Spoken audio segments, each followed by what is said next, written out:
In the last video, we added the get city name function, which consists of the autocomplete functionality from Google. So if I type something in the search bar right here, let me open the console here.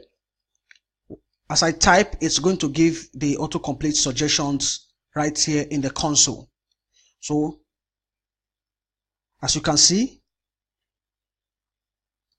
once I type, it gives some suggestions. Now, what we did was to push each of those suggestions into the location items array, which we created right here. This array that was created there. Now, we need to go into our search.html file. Inside this Eon item, we are going to display each of those items inside the array. So here, where we have this value, we are going to display all of the values inside the array right here. So I'll remove this, go back. Then inside my search.html, I'll take out the console.log we have there. Then inside my search.html, instead of putting this static value, I'm going to use the ng4 directive.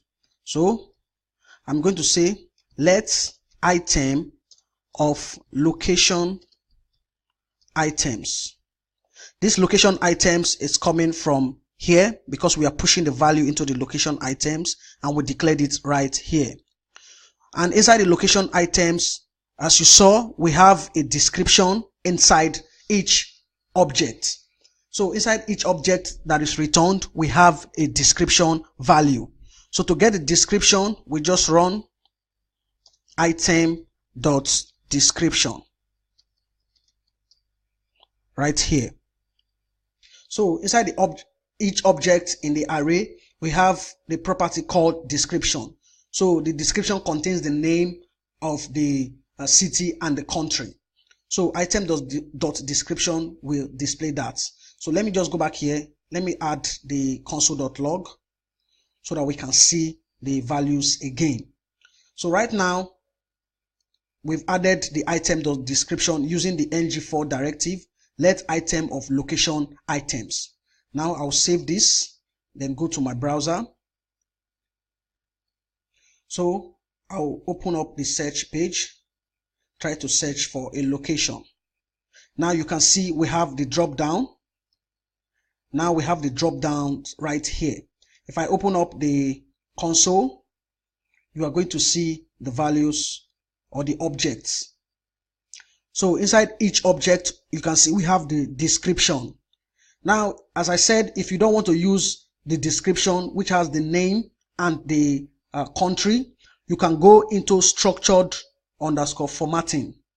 Then inside structured_formatting, you can get access to the main_text. So right here, let me clear this. So if I go back, we can change this from description to structured_formatting.main_text. Now this is just going to display the city name without the country attached to it. So structured_formatting.main_text. So I'll save this. So I'll save, then go back right here. Then I'll open the search page. So I'll click here. Then I'll type. Okay, here we're getting an error. So I just need to maybe reload the page.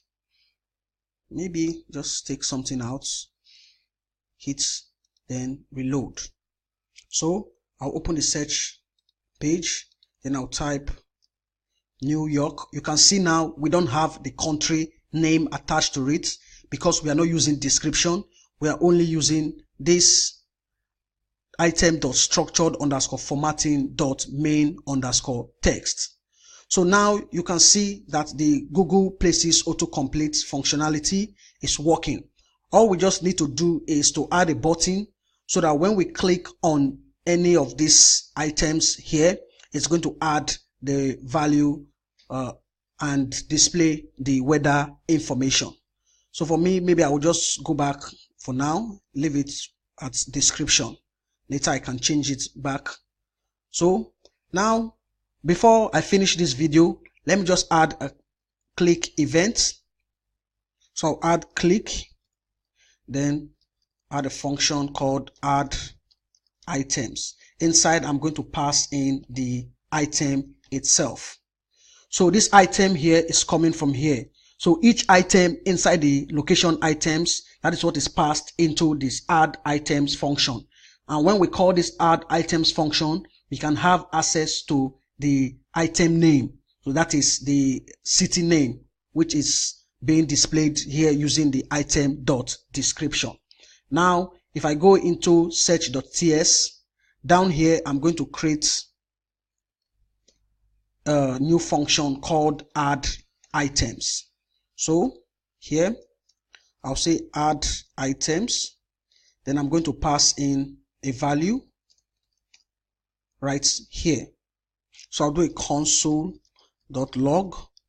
Then I'll get e.description.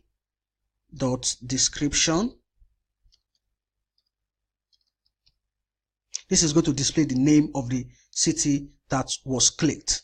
So I'll save, then go back here. So right here, I'll open up the console, then go to the console here, click on search, and I'll search for a city. Now watch, if I click on any city, you see the city name is being displayed right here. So if I go back, so once we click on any of this, it's going to search inside the API and then return the weather information. So this name looks very long, so the best thing is just for us to use the structured underscore formatting. So I'll do structured